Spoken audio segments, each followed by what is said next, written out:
Nous sommes soldats, combattants pour Christ. Pour Christ, au nom de Jésus, nous conquérons. Nous sommes vaillants, Vaillants, c'est de la parole. la parole au nom de Jésus, nous conquérons. Nous sommes vaillants, Vaillants, cités à dessein. à dessein au nom de Jésus, nous conquérons. Nous sommes vaillants, Vaillants, cités à dessein. à dessein au nom de Jésus, nous conquérons. Quels qu'ils soient les effets, Nous conquérons au nom de Jésus, nous conquérons. quels qu'ils soient les menaces, Nous conquérons au nom de Jésus, nous conquérons. quels qu'ils soient les mensonges, Nous conquérons au nom de Jésus, nous conquérons. quels qu'ils soient l'adversité,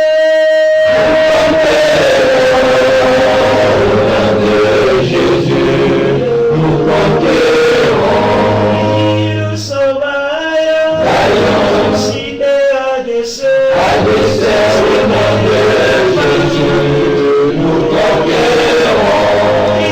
Nous sommes vaillants, cités à dessein.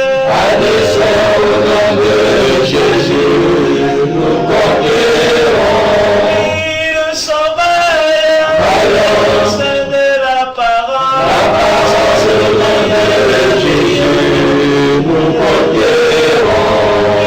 Nous sommes vaillants, cités à dessein.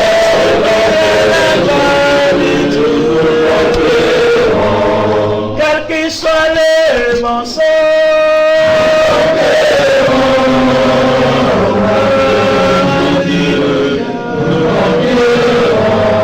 quels qu'ils soient les menaces,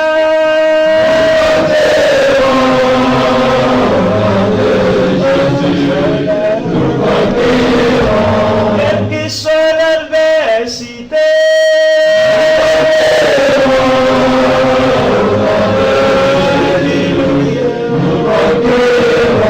quelles qu'ils soient les persécutions,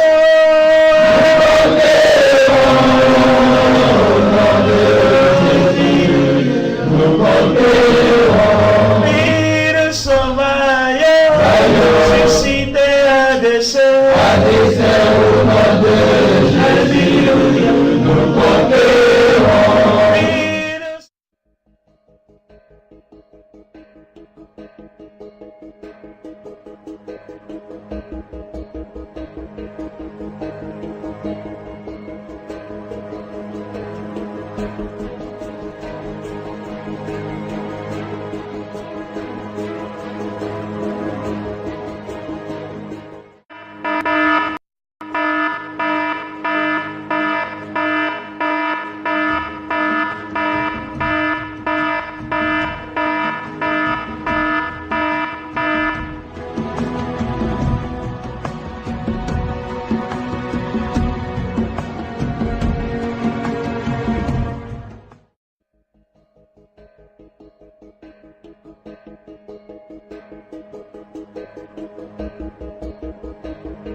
L'Office national d'identification et ses partenaires veulent mettre en place un registre national des personnes physiques.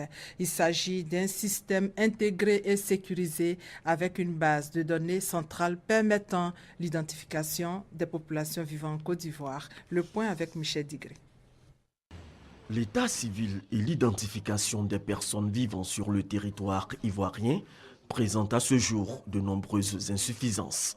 Plusieurs fraudes sont enregistrées au quotidien et c'est pourquoi, depuis juin 2016, un comité technique travaille à la mise en place d'un registre national des personnes physiques. 6 mois après, les travaux de ce comité avancent bien. Le pays est en passe de se doter d'un système d'identification informatisé fiable qui associera à chaque Ivoirien et à tout étranger résident ou de passage en Côte d'Ivoire un numéro d'identification nationale unique. On a eu à le constater à l'issue du diagnostic. Une seule personne peut avoir 2 documents ou 3 documents d'état civil. C'est là que nous parlons de pluralité d'identité. Maintenant, la réforme nous permettra d'aboutir à l'unicité d'identité parce que désormais, on aura une seule base unique d'état civil, une banque de données nationales d'état civil où la seule personne aura qu'un seul acte d'état civil. Donc à partir de ce moment-là, nous aurons atteint la modernisation du système d'état civil ivoirien. Et c'est à ça maintenant qu'il va falloir greffer les données biométriques pour en ressortir un numéro unique, un identifiant unique, qui sera le deuxième nom de chacun d'entre nous. Ce numéro d'identification unique va figurer sur tous les actes de la vie de chaque individu. Le projet s'inscrit dans le cadre de la gouvernance administrative et sécuritaire de la Côte d'Ivoire. En religion, la direction des cultes veut avoir une meilleure gestion du domaine religieux en Côte d'Ivoire. Pour atteindre cet objectif, une vaste opération d'identification sera menée en ce début d'année 2017. Le directeur général des cultes a également fait le point des pèlerinages chrétiens et musulmans organisés en 2016, nous dit Serge Koulia.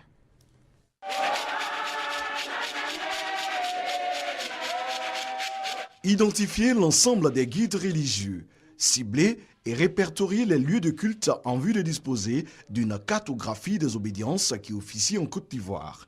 C'est le premier acte majeur que la Direction générale des cultes entend poser en 2017. Il s'agit d'avoir une meilleure gestion des attentes et préoccupations des associations et confessions religieuses. Dès janvier 2017 va commencer un projet pilote d'identification des lieux de culte sur le Grand Abidjan. Et puis peut-être les années qui vont suivre, cette opération va s'étendre à l'ensemble du territoire sous l'impulsion du ministre d'État, ministre de l'Intérieur et de la Sécurité. Donc nous allons véritablement vers une maîtrise totale au niveau du secteur. En 2016, les guides religieux, a indiqué le directeur général des cultes, ont largement joué leur partition dans le renforcement de la paix et de la cohésion sociale en Côte d'Ivoire. Pour Messamba Bamba, 2016 a une fois de plus démontré la vitalité de l'activité religieuse en Côte d'Ivoire. Au total, 3253 chrétiens catholiques, évangéliques ou issus des religions révélées d'Afrique ont participé à des pèlerinages à travers différents lieux saints du monde entier. Des voyages pris en charge par l'État de Côte d'Ivoire. Au niveau des musulmans, plus de 4000 fidèles ont pu accomplir le Hajj avec le soutien des autorités ivoiriennes. Pour 2017, la Direction générale des cultes ambitionne d'accroître ces chiffres pour le bonheur des fidèles chrétiens et musulmans.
On November 8th of last year, the Indian Prime Minister Narendra Modi made a dramatic live televised address to the Indian nation in which he announced that as of 12 midnight that very evening, the 500 and 1,000 rupee notes, the most common notes by value in the Indian economy, would no longer be legal tender.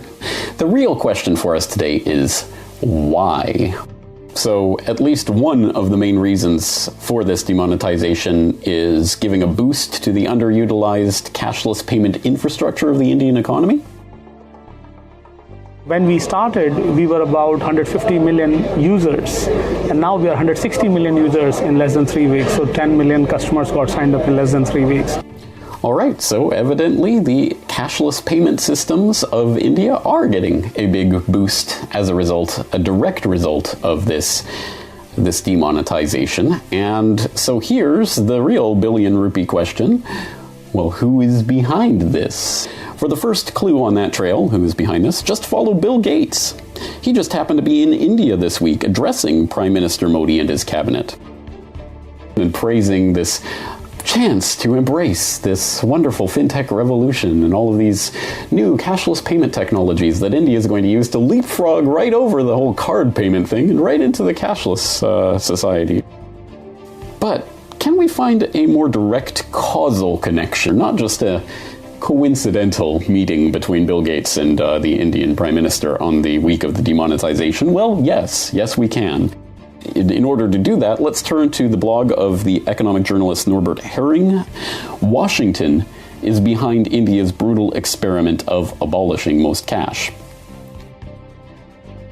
There was a partnership between US aid and the Indian Finance Ministry and a couple of other institutions who all have an interest in pushing back cash. As they said in a press statement, with an institution called Catalyst, which had exactly that goal, and US aid paid for it. So it's clear that Washington is involved and that US aid is part of an initiative called Better Than Cash Alliance, where they are together with the Bill and Melinda Gates Foundation and the Visa, MasterCard, who have an obvious interest.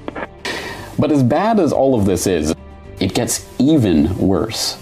Every single individual in India who will have a smartphone will become a walking ATM with this very, very small little instrument which can be put in here on all Android phones. You can do your thumb impression here and transact all Aadhaar-enabled payments as well. According to Kant, thanks to the wide development of Aadhaar, in the near future all Indians will simply need to use a biometric identifier such as a thumbprint or eye scan to make routine payments. Aadhaar is the 12-digit unique identification number issued by the Indian government to every individual resident of India. The Aadhaar project aims to provide a single, unique identifier which captures all the demographic and biometric details of every Indian resident. Is there any reason to connect this Aadhaar project specifically to this demonetization? And again, the answer is yes. As Herring notes in his article, the director of project incubation for Catalyst is a man named Alok Gupta. He was a member of the original Unique Identification Authority of India team that developed and implemented Aadhaar. So it all comes together, and I hope you're seeing the picture that is coming into view right now. Demonetization, cashless society, biometrics, the total Big Brother surveillance of every transaction going on in the economy, tied down not just to some random details of you, but to your fingerprints and iris scans. You, every single thing that you do, everywhere you go, everyone you interact with being tracked and controlled and databased and surveilled by a central government authority.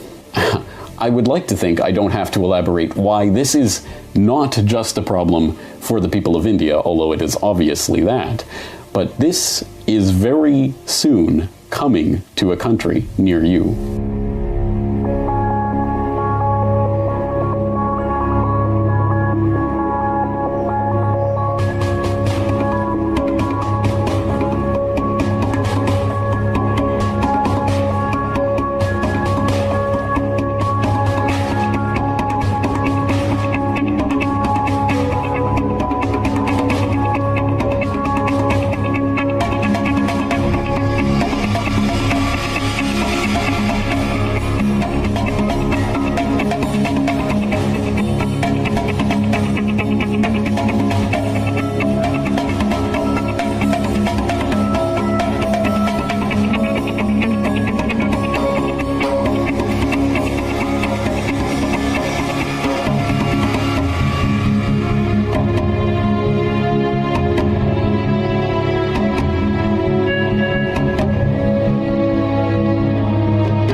citoyens, réveillons-nous, la machine d'inquisition est toujours en marche.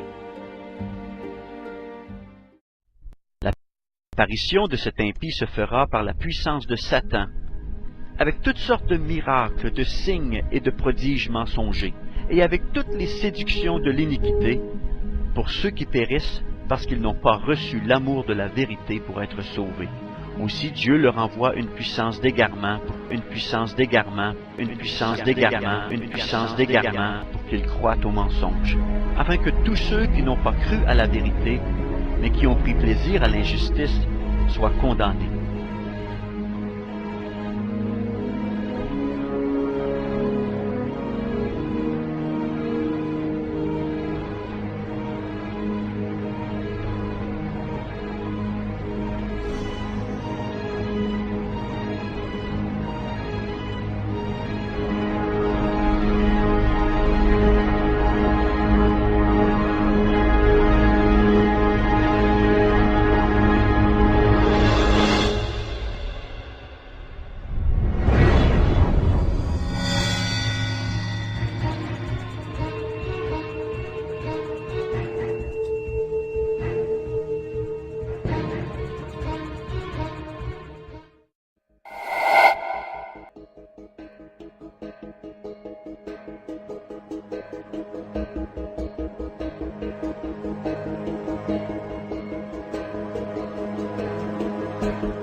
Thank you.